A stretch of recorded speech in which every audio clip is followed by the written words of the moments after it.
8 como ya muy bien saben, ¿sí? Esta clase se divide en dos partes básicamente. Hoy día vamos a ver la primera y la próxima semana continuamos. Por cuestiones de tiempo, yo sé que se iban a demorar un poquito más en terminar el examen, porque ayer así con las justas terminaron. Entonces, ustedes son más, yo dije, yo que casi media hora antes ya terminado, ¿no? De la hora que pautamos para que ok, entonces vamos a hablar sobre lo que vendría a ser la función de los glóbulos rojos, las plaquetas y la coagulación sanguínea.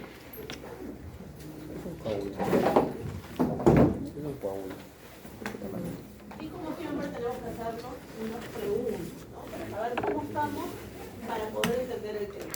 La primera creo que sí me van a poder responder, que es ¿cuál es la función principal de los glóbulos rojos en el organismo? Transportar oxígeno. Transportar oxígeno, ¿correcto? ¿Para qué? Para que pueda llegar ese oxígeno a las células y las células puedan realizar trabajo. ¿Sí? Ahora, ¿qué entiendan por el término hemostasia?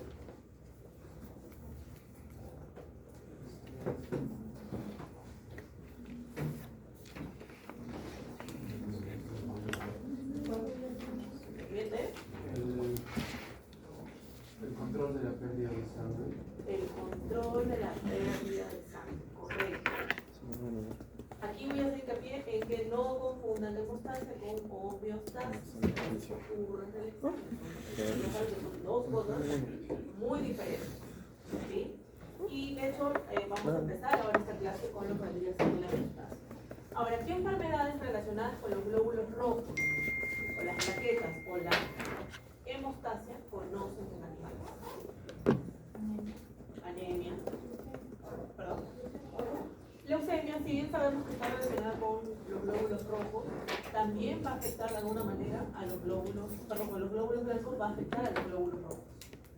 ¿Por qué? Porque normalmente tiende a producir anemia, hace que su producción, que su síntesis se vea mermada. ¿Sí? ¿Qué otras más? ¿Perdón? Erliquiosa, ¿no? ¿Cuál? Anaplasma. Hay muchos parásitos, ustedes creo que todavía no están llevando parasitología. Van a ver que hay muchos parásitos sanguíneos que van a generar una serie de patologías, ¿no? Y van a continuar y se van a ir acordando de sus clases, ¿no? De fisiología, de biología, entre otras, ¿sí? Hoy día vamos a ver algunas que están relacionadas con lo que debería ser la hemostasia, ¿no? Están relacionadas con las patologías. Y de hecho, estas patologías normalmente suelen ser hereditarias. ¿Ya? Y también, digamos que no es común encontrar, pero sí puede llegar a generar un diagnóstico, sobre todo en mascotas, que está un poquito más estudiado. Ahora, el resultado del aprendizaje es que ustedes van a comprender los mecanismos fisiológicos involucrados en la formación y destrucción de los glóbulos rojos y los mecanismos hemostáticos, ¿sí? Que mantienen la sangre en un estado líquido y evitan su pérdida ante una lesión vascular. Entonces, cuando hablamos de hemostasia, ya no solamente se trata de evitar la pérdida de sangre, sino que también hay mecanismos fisiológicos y hemostáticos que se encargan de mantener la sangre en un estado líquido y que pueda fluir a través de los vasos sanguíneos. Eso también es hemostasia. Eso se realiza fisiológicamente y hoy día vamos a conocer eso. Pero también se puede hacer una hemostasia externa, como cualquier medicina. ¿Aplicar presión? ¿Perdón? ¿Presión? ¿Presión a dónde? ¿Cerca o sea, a una vena? En una vena, por ejemplo, para extraer una muestra de sangre. Eso también es hemostasia. O por ejemplo, sé que ya muchos de ustedes están haciendo prácticas en veterinaria o están trabajando en veterinaria y les toca ser ayudante o auxiliar en una cirugía. Comienzan a cortar las capas, ¿no? La piel, la dermis, la epidermis, etcétera, etcétera, tejido, y el cirujano veterinario les dice hemostasia, que necesitan hacer hemostasia. Entonces ustedes comienzan a presionar con las columnas, ¿no? Bueno, ahora van a aprender a ustedes mismos a prepararlas. Y comienzan a presionar, comienzan a hacer presión sobre esos vasos sanguíneos que están sangrando para realizar hemostasia. Ahora, muchas veces sabemos que hay vasos sanguíneos que tienen un mayor calibre, un mayor radio, y por lo tanto el sangrado también va a ser mayor. Entonces, en ese caso se hace una hemostasia, pero ya por ligadura. Ustedes van a aprender a hacer ligaduras, no sé en qué curso, ahí ya se los dejo, pero van a aprender a hacer ligaduras para evitar la pérdida de sangre. Y también hay algunos fármacos, que ya lo van a ver en farmacología, que ustedes le colocan en un sitio donde hay, por ejemplo, un corte, o incluso en la misma cirugía se coloca un polvito y genera hemostasia, evita la pérdida de sangre. Entonces, ustedes se fijan que esa hemostasia la pueden realizar endógenamente en el organismo y posteriormente de manera externa en el caso que sea necesario. Sí. ¿Y la cauterización se considera una hemostasia? También tienen el termocauterio, que es muy utilizado, se utiliza en clínica de pequeñas especies, pero también se utiliza en la clínica de grandes especies, cuando a veces hay que hacer una castración a caballos, ¿no? Y están en pleno campo con el termocauterio, normalmente también seguramente lo van a aprender aquí en técnicas de cirugía, ¿sí? Muy bien. Entonces, vamos a empezar con lo que vendría a ser la hemostasia, ¿no? Entonces, aquí tenemos que hablar sobre las plaquetas. Ya la hemostasia hemos dicho que permite mantener la sangre en un estado líquido. ¿Para qué? Para que pueda fluir a través de los vasos sanguíneos y que pueda desplazarse y pueda llegar. ¿Para qué? Para que el oxígeno pueda dejar, ¿no? Pueda llegar a través de los glóbulos rojos a los diferentes tejidos. Y lógicamente mantener sin coágulos dentro de los vasos sanguíneos. ¿Por qué? Porque si comienzan a formarse coágulos, porque fallan algunos mecanismos hemostáticos, entonces ahí sí vienen algunos problemas. ¿Por qué? Porque van a generar una obstrucción. ¿Sí? Ahora, también la hemostasia es que se pueda formar rápidamente un tapón hemostático localizado en un lugar donde el vaso sanguíneo ha sido lesionado. Eso también es hemostasia. Que pueda haber una reparación del endotelio que ha sido lesionado. Y es lo que se ve cuando, por ejemplo, nos cortamos y comienza a haber ovulación y luego vemos que hay cicatrización. Entonces, eso es parte de ese proceso de la hemostasia. Y aquí tenemos las trombosis. Es decir, cuando hablamos de un coágulo, hablamos de un trombo. Que sabemos que se va a formar ese coágulo cuando hay una lesión. Pero ¿qué pasa cuando fallan los mecanismos hemostáticos?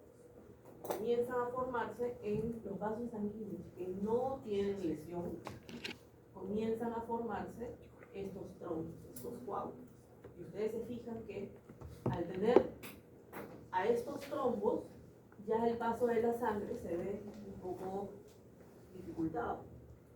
¿Sí? Ya no va a pasar de la misma manera que los anteriores. ¿Cuál es el problema aquí? La obstrucción. ¿Sí? La obstrucción impide que pueda haber paso de la sangre. Pero el problema puede complicarse aún más si es que esos trombos comienzan a desprenderse.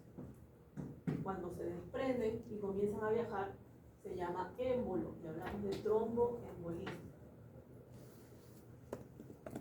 ¿Sí? Hablamos de tromboembolismo.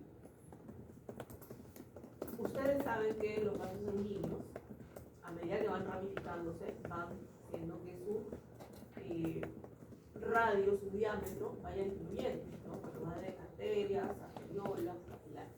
Entonces, imagínense que esto es una arteria y este émbolo, ¿sí? Émbolo porque ya está viajando, llega a un vaso sanguíneo de menor radio. Lo va a obstruir totalmente. Por lo tanto, la sangre no va a poder llegar.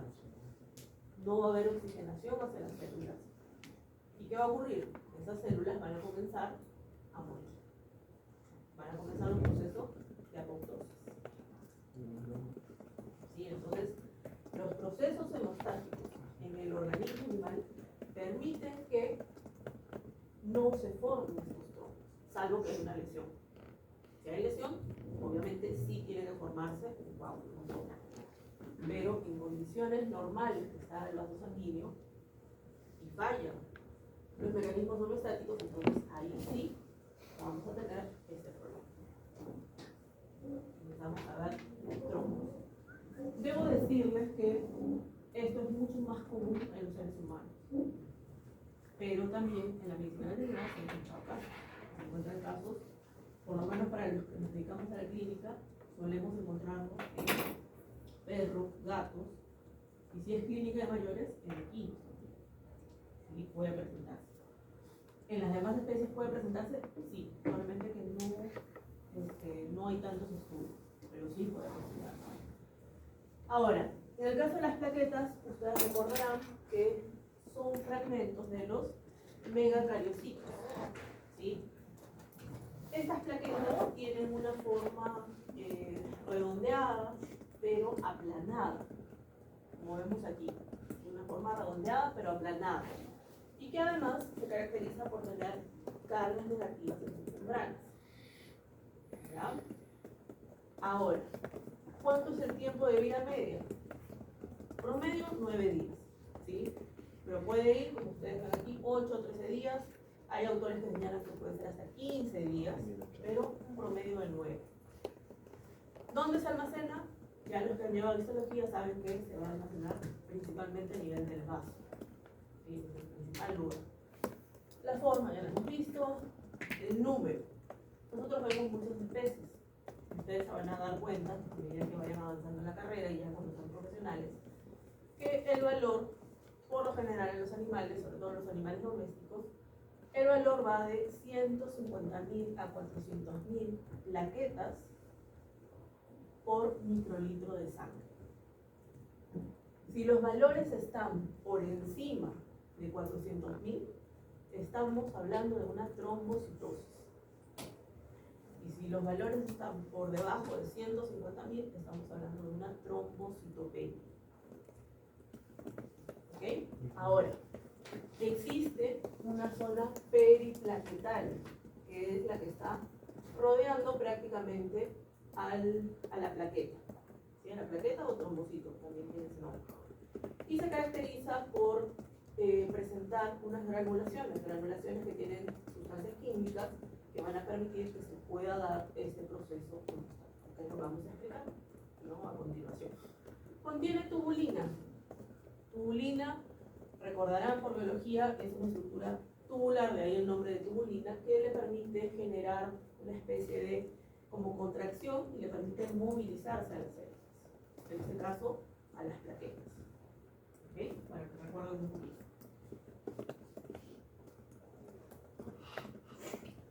Tenemos las fases de la hemostasia, es decir, el proceso de coagulación, en donde vamos a ver que tenemos un vaso sanguíneo, el cual ha sufrido un daño, una lesión, un corte, ¿sí?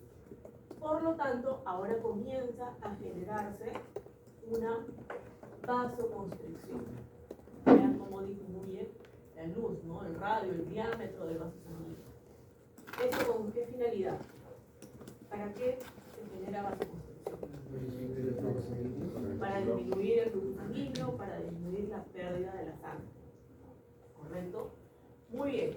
Ahora, a continuación, se va a generar un tapón plaquetario, que es lo que se conoce también como hemostasia primaria. Es decir, las plaquetas van a comenzar a agregarse en el sitio de la lesión formando un tapón plaquetario, que corresponde a la hemostasia primaria. Ahora, a su vez, necesitamos que se consolide el coágulo. Por lo tanto, se genera una hemostasia secundaria, en la cual se forman las hebras de los hilos de fibrina. Se forman como una especie de red, como consolidando el coágulo, para evitarle que se desprenda fácilmente, ¿no? o no sé si ustedes han visto que a veces nos cortamos, se cicatriza, pica, nos rascamos y lo sacamos, pero inmediatamente ya se está formando otra vez. Cuesta un poco quitarlo, sí, y eso se debe justamente a que tenemos aspirina. Y en los vasos sanguíneos ocurre lo mismo. Lo mismo que ocurre en la dermis, lo podemos ver en los vasos sanguíneos. Con la finalidad de reparar el vaso sanguíneo por un lado, pero también evitar la pérdida de sangre. Porque esa es la finalidad, ¿no? Acuérdense, una de las razones de la hemostasia es evitar que haya pérdida de sangre. Es decir, detener la hemorragia, en pocas palabras. ¿Ok? Entonces, vamos a ver primero lo que vendría a ser la vasoconstricción. En el caso de la vasoconstricción, como ya hemos visto, una vez que se lesiona el vaso sanguíneo, vamos a ver que hay vasoconstricción refleja. Se da como un reflejo, en el sentido de que tenemos el estímulo. Ese estímulo es la lesión, esa pérdida de sangre, que comienza a activar todas estas vías aferentes, centros integradores, vías diferentes para dar la respuesta a vasoconstricción. Uno de estos reflejos es dado por el simpático, que comienza a liberar adrenalina, como ustedes ya saben muy bien, que son uno de sus receptores. ¿Cuál es el vaso sanguíneo? Alfa 1. Alfa 1. Sí, los alfa 1, que por la señalización a nivel celular, ustedes saben que van a generar vasoconstricción. Pero también comienzan a liberarse sustancias a nivel local, como por ejemplo la endotelina. La endotelina se libera y cuando se une a sus receptores de endotelina 1, ¿sí? Hay receptores de endotelina 1, están acoplados a proteínas GQ. Entonces, como respuesta también vamos a tener una vasoconstricción.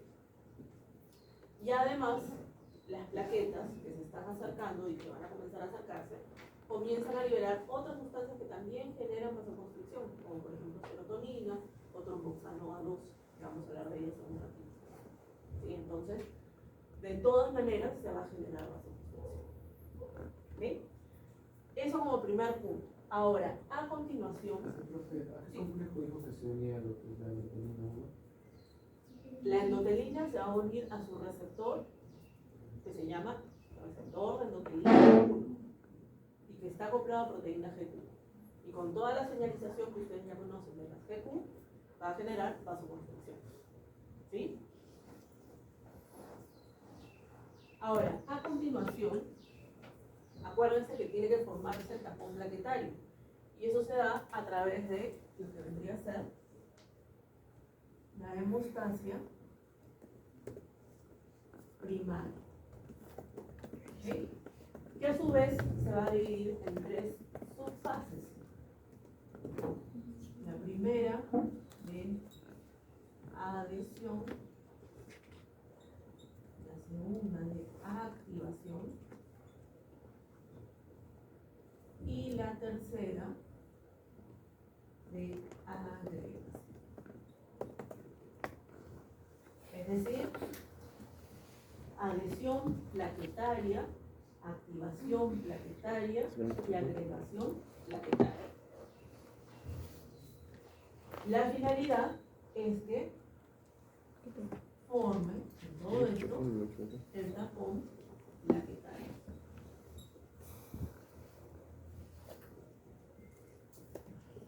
Vamos a ver qué ocurre con las plaquetas para que se puedan dar estas tres fases.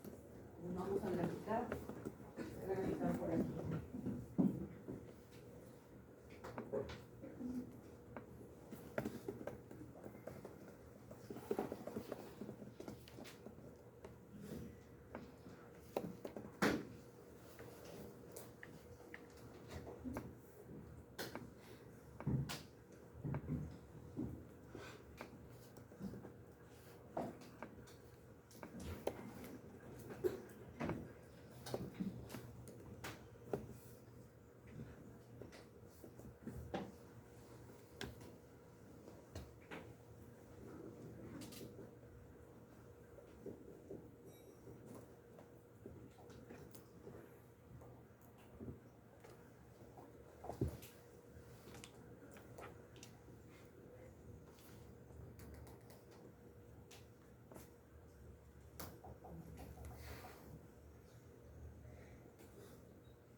Vamos a suponer que esta es nuestra plaqueta.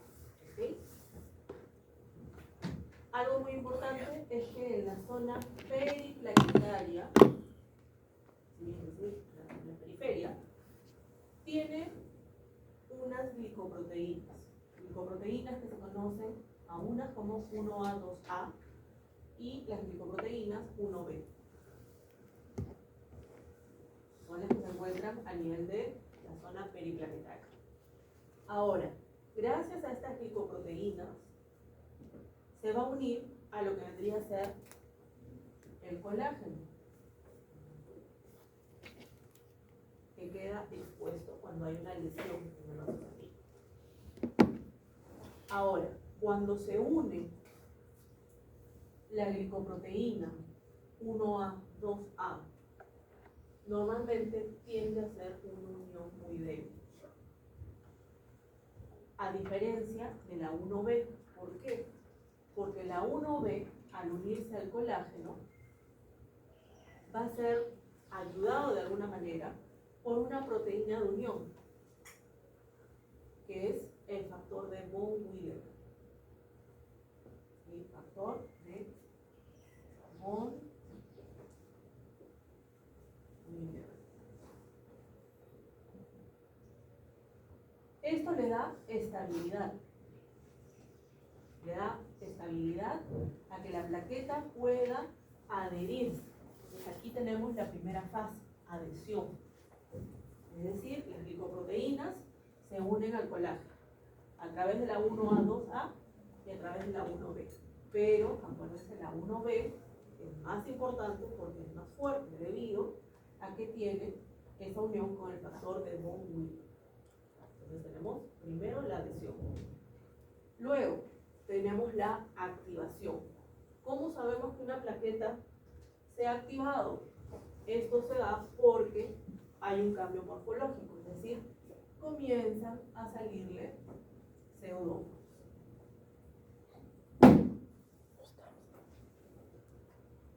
Entonces hay un cambio morfológico, es decir, de esa forma redondeada, aplanada que tenía, ahora tiene una forma más o menos estrellada, por eso pseudóforos que salen. ¿Sí?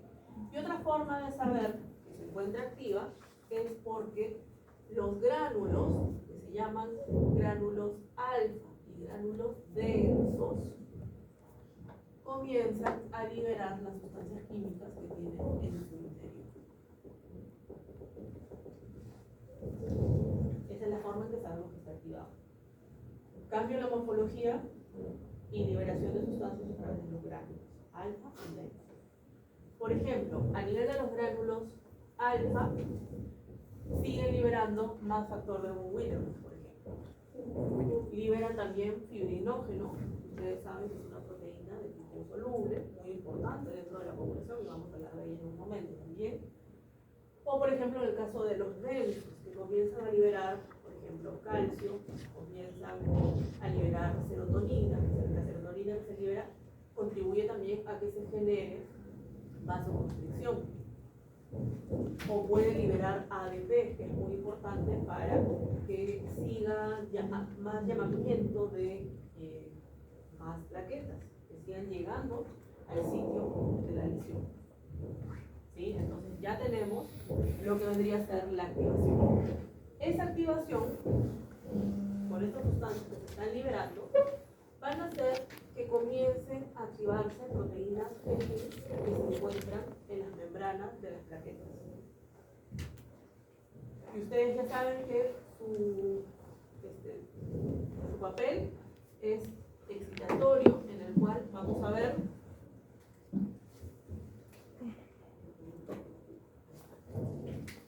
van a degradar a los fosfolípidos de la membrana y nos va a dar inositol trifosfato y diacilglicerol, que tiene como finalidad aumentar el calcio a nivel intracelular.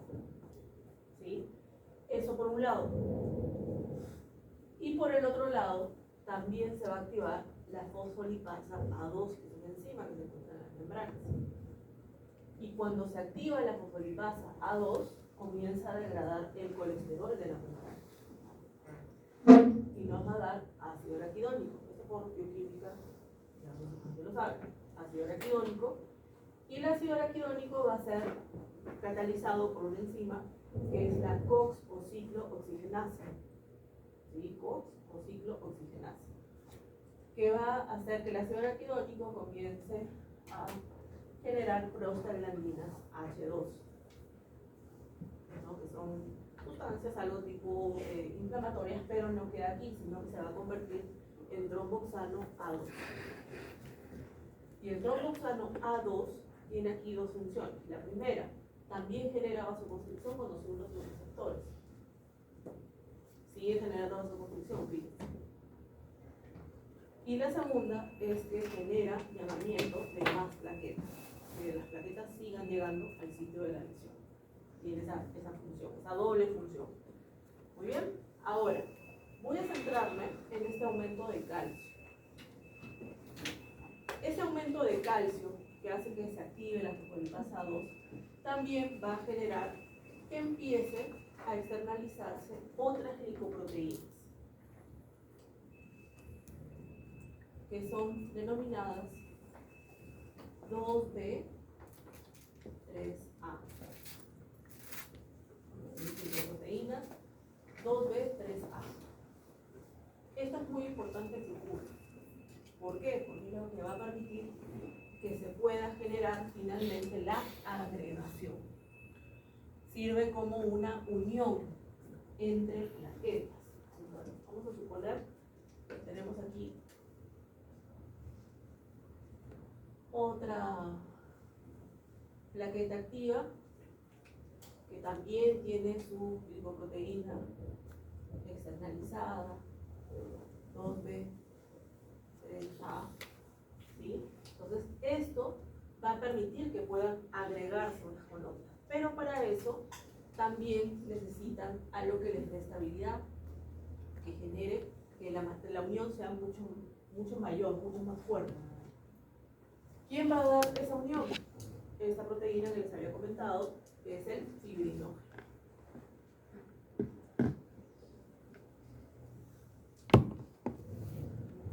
El fibrinógeno es el que va a consolidar esa agregación. ¿Okay? Entonces, con esto se está formando nuestro tapón plaquetario, que es nuestra hemostasia primaria. ¿Alguna duda, alguna pregunta que se perdieron? Sí. Profe, lo que es la elevación del calcio por la proteína IQ, que mencionó que es lo que es el CQ, es lo que activa las proteínas que están ahí y están internalizadas, lo que hace es que se externalizan. Cuando aumenta el calcio, hacen que comiencen como a brotar en la membrana. Entonces el calcio provoca que ya salga. El calcio es muy necesario para que se active la fosfolipasa 2 y para que se externalicen estas glicoproteínas. ¿Sí? ¿Otra pregunta? ¿Otra duda? Profesora, no me quedó claro muy bien la parte donde están la 1A y 2A. ¿Aquí? Sí. Sí, en este caso, como les dije, las plaquetas tienen estas glicoproteínas, 1A, 2A y la de tipo 1B. Las 1A, 2A se unen al colágeno, pero la unión es muy débil, a diferencia de la 1B, que es mucho más estable esa unión debido a que existe el factor de von Willebrand, que le permite darle más estabilidad, mayor unión. Sí. Y ahora vamos a ver, hay algunas patologías que hacen de que no tengamos 1B, entonces ahí es muy rápido el desprendimiento del tapón plaquetario. ¿Ya? Muy bien. ¿Alguna otra duda?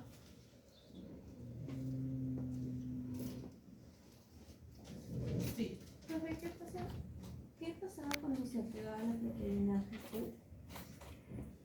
Como ya ustedes ya saben la señalización, lo que ocurre es que va a haber degradación de los lípidos de la membrana, ¿no? De los fosfolípidos. Y nos va a dar segundos mensajeros, inositol trifosfato y desilglicerol.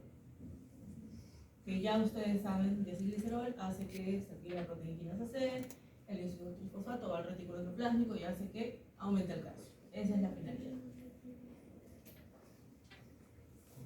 ¿Alguna otra duda? ¿Alguna otra pregunta?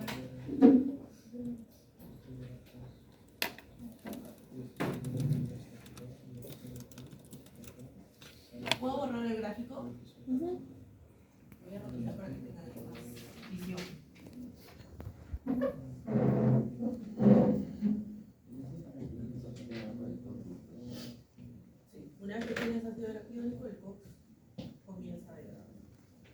Ahora que dicen el COX, ustedes en farmacología van a ver que la COX es muy importante en los resultados. Por ejemplo, en el caso de las aspirinas. Pensamos que, por ejemplo, mascotas está totalmente contraindicado, ¿no? Pero debemos entender su mecanismo. Ustedes saben que la aspirina es para el dolor de cabeza, también se utiliza un poco como antiagregante plaquetario. ¿Por qué? Porque la aspirina lo que hace es inhibir a la COX. Entonces, si inhibe a la COX, no tienes trombosano A2. Entonces, no vas a tener una buena agregación. ¿Por qué? Porque no va a haber llamamiento de plaquetas. En el caso de los seres humanos, si, no sé, por decirle a alguien tiene una cirugía al día siguiente y hoy día le tuvo un dolor de cabeza muy fuerte y se tomó una aspirina, le tiene que avisar a su cirujano, porque si no, una vez que comience la cirugía, no va a haber quien pare el sangrado. Entonces siempre se debe avisar. Sí. La tarjeta chiquita, ¿Aquí? dice sí, las partículas. Ah, sí. Acuérdate que habíamos dibujado una plaqueta con su glicoproteína 2B3A. Eso es lo que, para que vean cómo se une, ¿no? Ahora sí, ¿puedo borrar? Sí. Profe, esa visagración antibiótico para que se convierta en lo que es GH.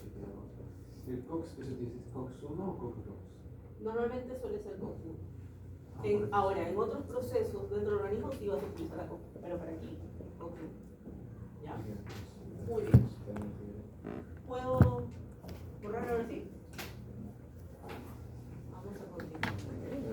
Muy bien, entonces ya vimos cómo es que se va a formar ese tapón plaquetario.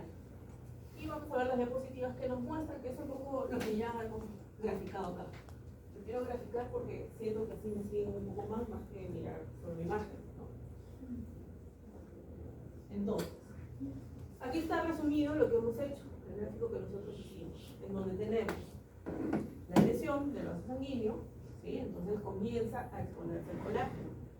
Y las plaquetas que se encuentran circulando comienzan a llegar. Comienzan a adherirse a través de sus glicoproteínas, 1A, 2A y la de tipo 1B. ¿Ok?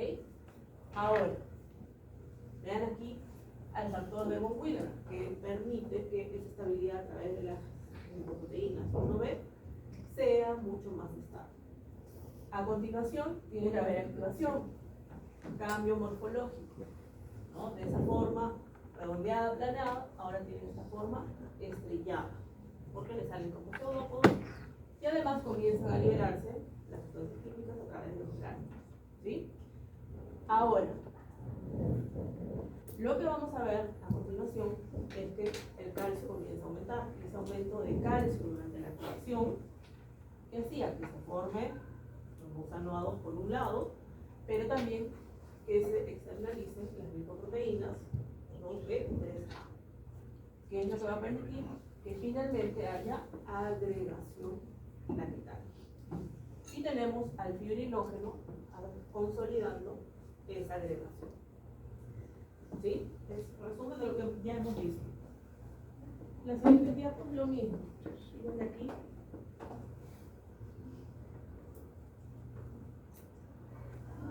Glicoproteínas 1B unida al factor de von Willebrand, más estabilidad cuando se une al colágeno.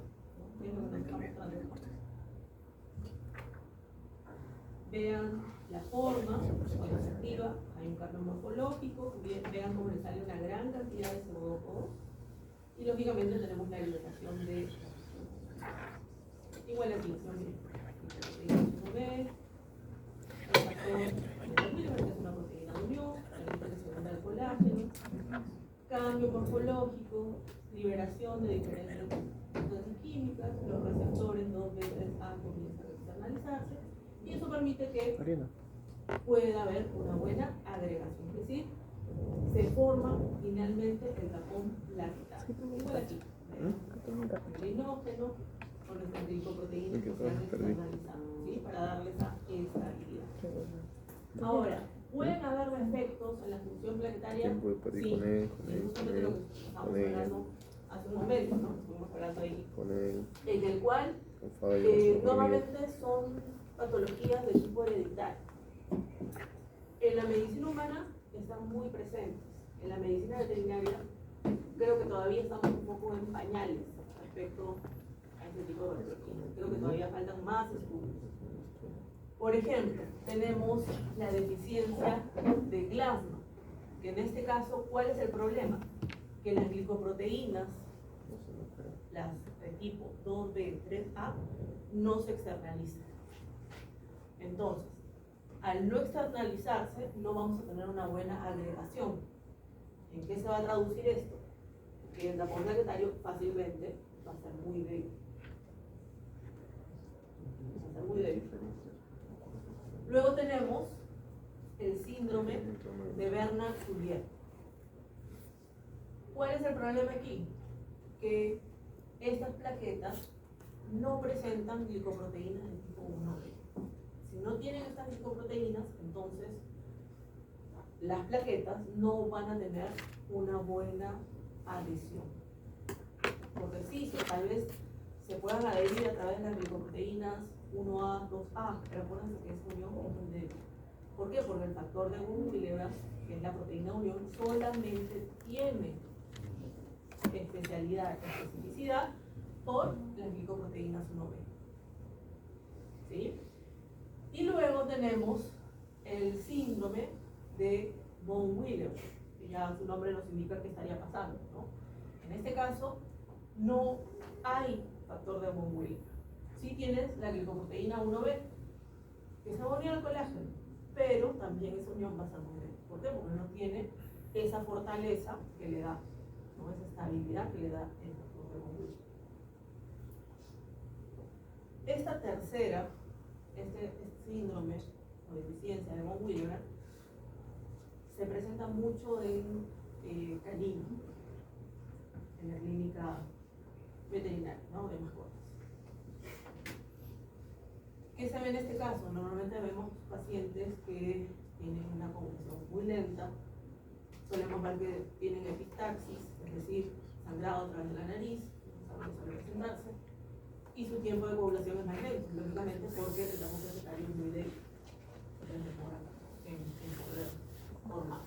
Tienen aquí también un cuadrito comparativo, ¿no? O sea, la diapositiva se ve bien, pero aquí se ve un poco como que borroso.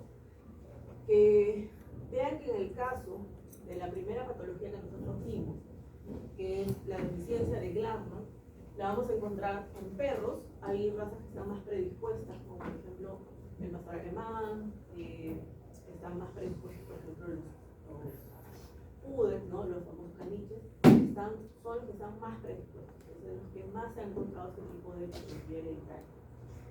Se encuentran en equinos y también ha habido estudios en bovinos, pero en el caso de los bovinos es como que todavía está, o sea, son muy pocos estudios en realidad lo que se han hecho en bovinos. En las otras especies no se han encontrado, pero no sabemos si con más estudios más adelante esto puede cambiar, ¿sí? Porque ustedes saben que normalmente cuando nos dedicamos a carreras biológicas siempre hay estudios, siempre se sacan cosas nuevas. ¿No? Un ejemplo, cuando yo fui estudiante, las neuronas nos enseñaban que no se recuperaban. Ahora sí sabemos que sí se recuperan. ¿Sí? Entonces, miren cómo va cambiando. Bien, ahora en el síndrome de Bernard-Soulier solamente ha sido detectado en perros y en un número muy reducido en realidad. Y en el caso de la deficiencia de von Willebrand, para nosotros en la medicina veterinaria, en perros es la que estamos estudiando, pero se han encontrado casos en gatos, en cerdos y también en lo que vendrían a ser bonitos. Pero en perros, bueno, en perros es el que sí o sí suele presentarse. Muy bien. Ahora, ya generado, ya formado el tapón plaquetario a través de la hemostasia primaria, tenemos que hablar de la hemostasia secundaria. Y algo muy importante y que siempre les hago recordar a mis alumnos este primer párrafo que dice que el tapón plaquetario formado en la hemostasia primaria no garantiza una hemostasia completa. por lo que es necesario el proceso de coagulación sanguínea, es decir, de hemostasia secundaria, que lo refuerza y consolida. Es importante la hemostasia primaria, pero que también hay hemostasia secundaria, para que haya un buen proceso de coagulación. ¿Sí? Ojo con eso. Entonces, en este proceso de la hemostasia secundaria, lo que se busca es que se forme esa red de fibrina, que es la que va a consolidar el coágulo. Ahora, es muy importante que sepan que cuando hablamos de hemostasia secundaria, tenemos que hablar de una enzima, un sustrato y un producto. ¿Sí? Un sustrato, una enzima y un producto. Vamos a ver cómo es eso.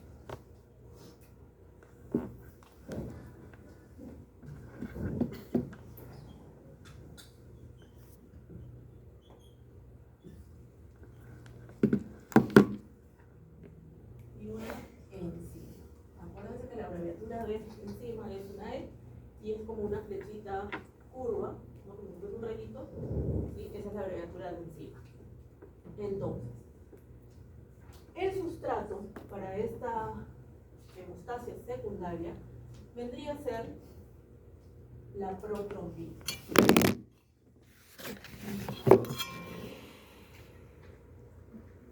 La protrombina debe convertirse en un producto. Ese producto es la trombina. ¿Okay? Pero para eso necesita de una enzima. Esa enzima se conoce como el complejo protrombinasa. Ese complejo protrombinasa está formado por los factores IES activado y el factor 4, que es el calcio. ¿Sí? Son los que van a generar este complejo protrombinasa. Entonces, la protrombina se convierte en trombina por activación del complejo protrombinasa. ¿Ok? Tenemos el sustrato, la enzima y el producto. ¿Ok? Ahora, esta trombina que fue producto, ahora va a tener función de enzima para permitir que otro sustrato aquí pase a producto.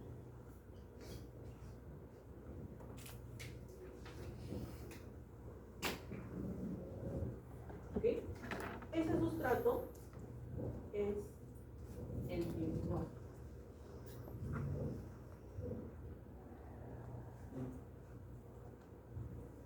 Que gracias a la presencia de la trombina se va a convertir en fibrina. Es decir, de una proteína soluble a una proteína insoluble. Va a ser muy difícil de que se pueda destruir. ¿Que se puede destruir? Sí se puede destruir porque hay eventos fibrinolíticos, sí. Pero lo que necesitamos es que se forme esa estabilidad para consolidar el coágulo. O mejor dicho, son como unos hilos, ¿no?, de fibrina tridimensionales que forman una especie de red que se unen por lo general por puentes de hidrógeno. Y los puentes de hidrógeno hacen que se unan. A ver aquí, puentes de hidrógeno. ¿Ok? Entonces, lo que estamos viendo aquí es lo que se conoce como la vía común. Vía común de la coagulación o vía común de la hemostasia secundaria. ¿Ok? Ahora, para esto, para llegar a una vía común, necesitamos de dos vías. Estas vías son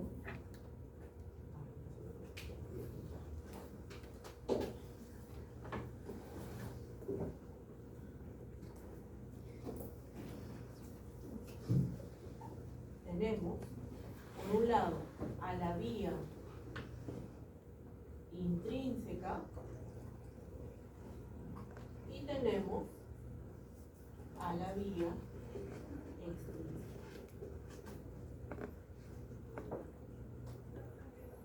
Entonces tenemos dos vías que van a comenzar la constante secundaria, la vía intrínseca y vía extrínseca. Y ambas van a terminar en la vía común. Más adelante les voy a mostrar una diapositiva para poder entender esto. Ahora, ¿cómo se inician? Sabemos que tiene que haber, lógicamente, una lesión en el vaso sanguíneo, ¿correcto? La vía intrínseca se da por la teoría de las cargas negativas de las plaquetas, o lo que se conoce como contacto, ¿sí? La teoría del contacto. Las plaquetas les había dicho que tienen cargas negativas, ¿sí? Ahora, esta vía es más lenta, pero es más duradera.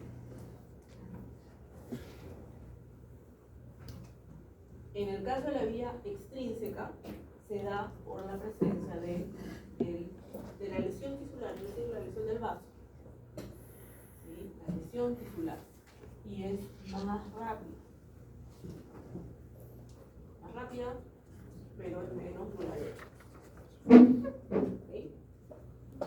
Ahora, vuelvo a repetir, la vía intrínseca se da por esa teoría de contacto que nos dice que las plaquetas tienen cargas negativas. Es más lenta, pero es más duradera. Y la vía extrínseca se da por la lesión tisular y es más rápida. Y para que se acuerden, ustedes conocen a Jorge Boris, es físico aquí. Él dice, para que se acuerden, que la más rápida es la X. La extrínseca es la X, más rápida. Según él dice que la vía intrínseca es la actual, ¿no? Es más lenta, según él. Entonces es una forma de acordar. Igual yo he visto que la profe Fernanda les ha subido un video que creo que puso que lo vean antes de la clase de la práctica. Ahí está todo esto. Revisen porque les va a ayudar a consolidar lo que ya estamos viendo. ¿Sí? Muy bien. Entonces, ambas vías, intrínseca y extrínseca, van a terminar en esta vía común. Van a terminar activando a estos dos factores, el factor 10 y el factor 4, que es el calcio. Complejo protrombinasa, lo cual va a permitir que la protrombina pase a trombina y la trombina ahora va a generar que el fibrinógeno se convierta en fibrina. En la práctica ustedes van a obtener fibrina en una muestra, seguramente van a ir a ver los animales, me imagino, y van a formar fibrina. Ustedes van a ver esos hilos, esas redes que se forman. 10 y 4.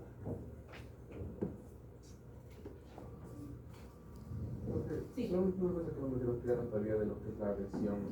Lo que son los gránulos angiogranularios botan su contenido dentro de la plaqueta o afuera de la plaqueta. Dentro y fuera. Sí.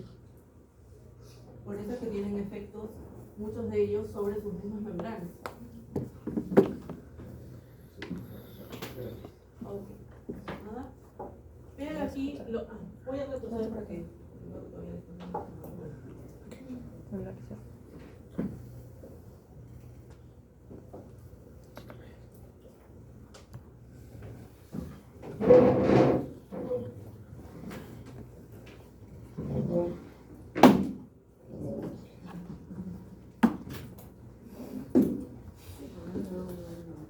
ahora sí, ¿puedo continuar? Sí. Muy bien, entonces tenemos aquí los factores de la coagulación. Borra.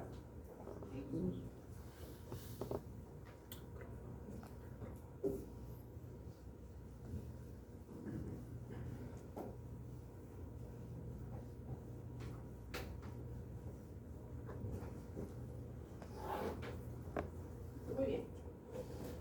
Tenemos los factores de coagulación, ustedes saben que son 13 factores. ¿Sí?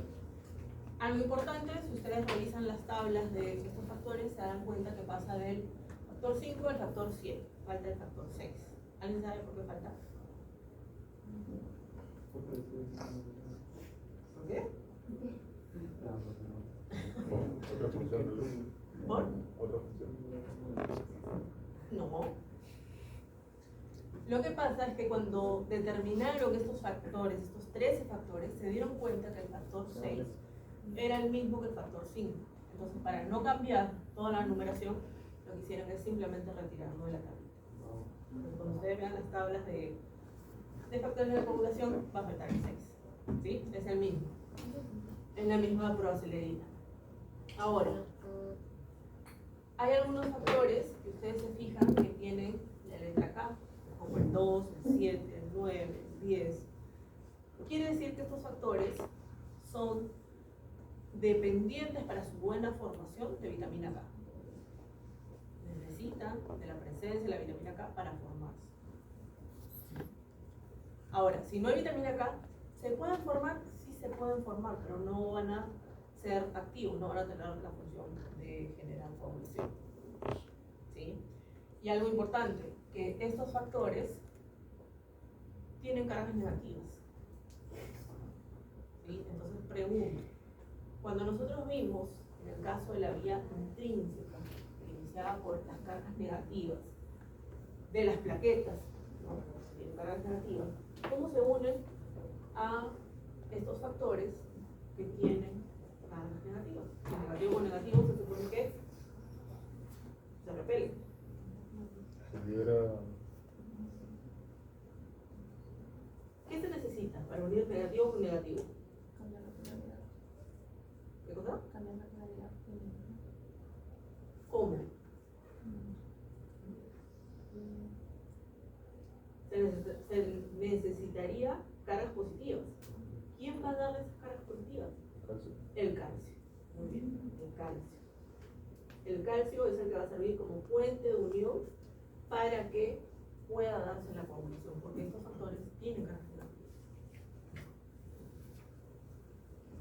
Son muy importantes, sobre todo los que son dependientes de vitamina K, deben de tener esa carga negativa, pero también tienen esa capacidad de poder unirse al calcio, que les va a permitir finalmente dar este proceso de poder llegar a la vía común, que es la formación de la piolina. Otra cosa que tenemos aquí, por ejemplo, si tenemos al factor 10, y ustedes lo ven de esta manera, factor 10, significa que está inactivo.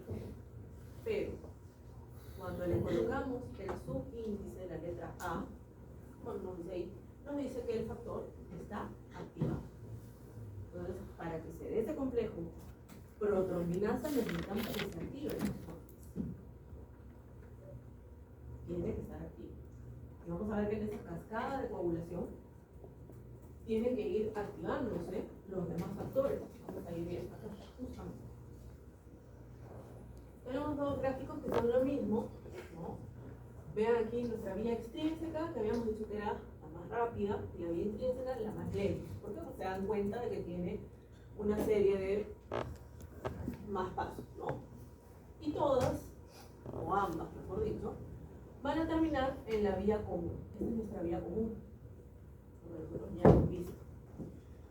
Entonces, vamos a ver, en el caso de la vía extrínseca, se da a través de lo que vendría a ser la lesión. Se inicia por el factor tisular, que va a comenzar a activar al factor 7.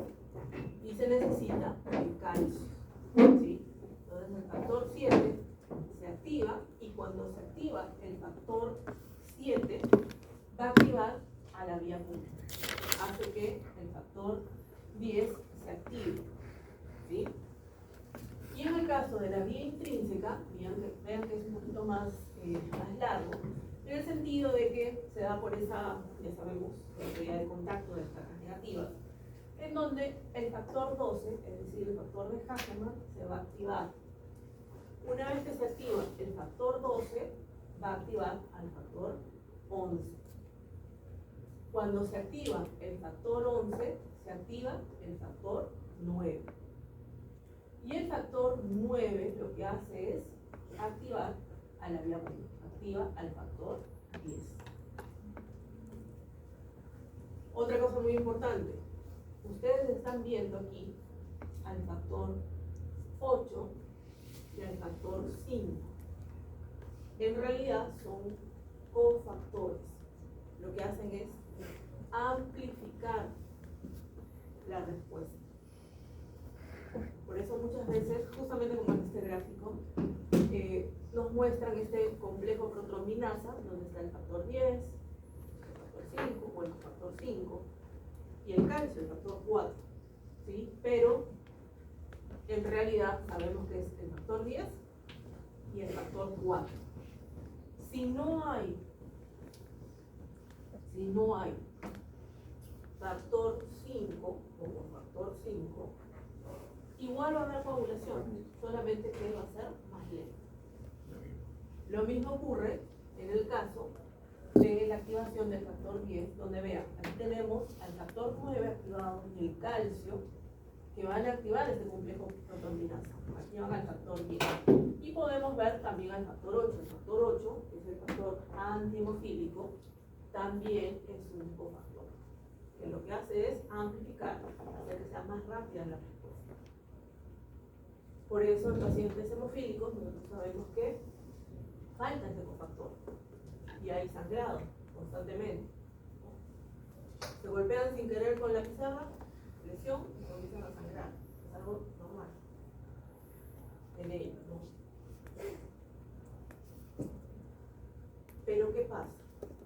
Si falta ese cofactor 8, igual va a haber coagulación, solamente que va a ser más lento, mucho más lento. Pero al final sí hay coagulación. ¿Ok? Ahora, llegamos a nuestra vía común. Nuevamente, la protrombina se va a convertir en trombina y la trombina va a permitir que el fibrinógeno se convierta en fibrina. Y hace un momento vimos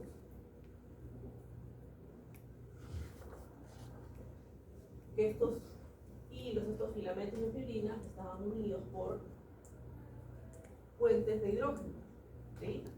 Pero para hacerlo mucho más estable, ¿no? Para que pase del monómero a polímero de fibrina, mucho más fuerte, existe el cofactor 13, que es el factor estabilizante de la fibrina, o factor estabilizador de la fibrina, que hace que la unión sea mucho más fuerte porque comienza a colocarse en más partes, generando una mayor unión.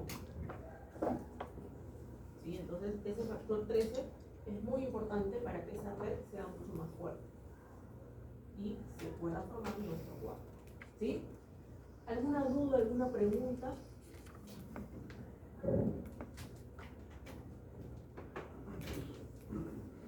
Bien, entonces vamos a ver la regulación del endotelio vascular. Nosotros sabemos que cuando hablamos de coagulación, eso responde a un feedback positivo, donde se va a ir formando el coágulo porque se va moviendo, ¿no? Las plaquetas, ya hemos visto todo este proceso, y normalmente, al ser feedback positivo, hace que crezca en todas direcciones. ¿Sí? Entonces, para eso existe una regulación, y esa regulación va a conferir que solamente el coágulo esté en el sitio de la lesión, para evitar la pérdida de la sangre. ¿Sí? Entonces, ¿cómo ocurre esto? Va a ocurrir a través de 3 reguladores que tenemos aquí. El primero es la molécula parecida a la heparina, que en este caso, esa molécula parecida a la heparina, y pregunto, ¿han escuchado hablar de la heparina? ¿Qué es la heparina? Anticoagulante. Es un anticoagulante, ¿sí? Lo encontramos, se puede fabricar a partir de litio, ¿no? Ya químicamente lo preparan en el laboratorio, pero endógenamente el animal y las personas, ¿no? Tenemos una molécula parecida a la heparina, que tienen el mismo mecanismo de acción. ¿Cuál es su mecanismo de acción? Esta molécula parecida a la heparina, lo que va a ocurrir es que se va a unir a la antitrombina 3. ¿Qué nos dice la antitrombina? Antitrombina, es decir, que no se forme trombina. ¿Por qué no se forma trombina? Porque cuando se activa la antitrombina 3, comienza a generar la inactivación del factor 10. Y si no tenemos factor 10 activado, no tenemos complejo protrombinasa, por lo tanto, no tenemos trombinas. ¿Ok? Eso por un lado. El siguiente es la trombomodulina. ¿Sí? La trombomodulina la tenemos aquí y aquí. Esa trombomodulina va a unirse a la trombina. Forman un complejo. Es el complejo trombomodulina-trombina. ¿Qué hace? Que la proteína C, que se encuentra en la sangre circulando de manera inactiva, ahora se activa. Cuando la proteína C se activa, es un anticoagulante. ¿Por qué? Porque lo que hace es generar la destrucción de los cofactores 5 y 8. Entonces se pierde esa amplificación de la respuesta. Entonces hace que solamente el coágulo esté en el sitio de la lesión. ¿Sí? Entonces, el primero, molécula parecida a la heparina, y la trombomodulina regulan el crecimiento del coágulo. A diferencia de la última, que es la plasmina. ¿Qué hace la plasmina? Normalmente la plasmina se encuentra de manera inactiva, como plasminógeno. Acuérdense, terminación nógeno significa inactivo. Está circulando en sangre como plasminógeno. ¿Sí?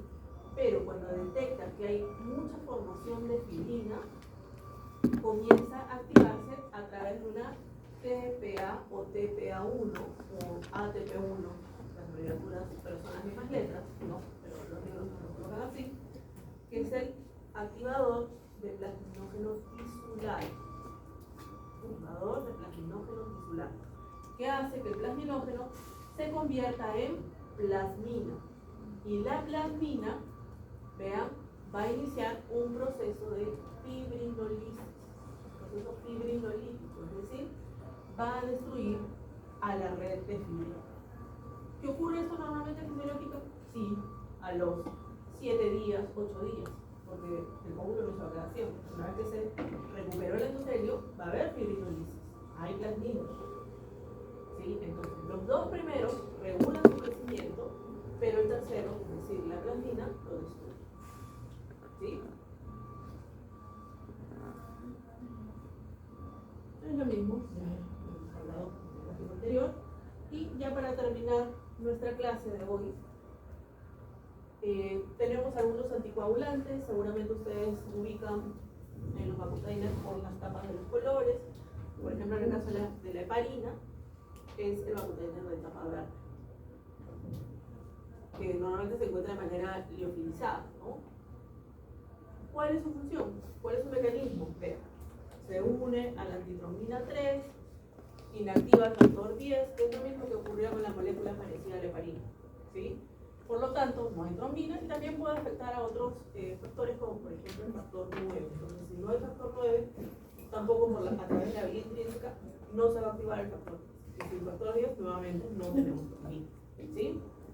Ahora, tenemos, por ejemplo, los que son citratos de sodio, oxalato de sodio, ¿no? Oxalato de potasio, más el citrato o el oxalato de sodio tienen la tapa de color azul, más celeste que azul, creo yo, y son muy buenos anticoagulantes. ¿Por qué? Porque lo que hacen es bloquear la actividad del calcio. Entonces, si no hay calcio, no va a haber coagulación. Primero, no vamos a tener la vía común y tampoco vamos a tener esa unión que va a generar entre las plaquetas y los factores, ¿sí? Tenemos el EDTA, etilentiaminotetracético, ese es su nombre, es el de tapa de color lila, que tal vez es el que conocen ustedes. ¿Sí? En este caso también lo que hace es frenar la actividad del calcio, separa el calcio de la cascada de coagulación. Entonces, y ya de último tenemos a la warfarina. En el caso de la warfarina es un anticoagulante, pero también lo encontramos, por ejemplo, en algunos rodenticidas, en algunos venenos para ratas. Cuando la rata lo consume, se muere desangrado, justamente porque tiene un buen anticoagulante. ¿Qué hace? Disminuye la síntesis de factores de la coagulación dependientes de la vitamina K. Es muy común que en la clínica veterinaria lleguen cerditos o gatitos que por traviesos se encontraron donde colocaron para ratas, tipo warfarina. ¿Cómo llega ese paciente? Sangrando por todas partes. La oreja, la nariz, las mucosas bucales, el canto medial del ojo, a través de los genitales, a través del ano. Es un sangrado generalizado, ¿por qué? Porque no deja que se puedan formar estos factores dependientes de vitamina K. Tratamiento, administrarle vitamina K. De manera rápida porque tenemos que responder inyectable, pero luego tiene que seguir tomando en su casa de manera oral. ¿Sí? ¿Alguna duda, alguna pregunta? En la práctica ustedes van a trabajar con algunos de estos tubos, incluso con el rojo con oro, porque como les dije al grupo de ayer, la verdad que nunca vi el color oro, siempre es rojo como con una rayita amarilla, que son lo mismo, solamente que uno tiene gel y ayuda a que se pueda formar el suelo. ¿Sí? Muy bien. ¿Dudas, preguntas? Vamos a quedarnos aquí y ya la próxima semana continuamos con la investigación.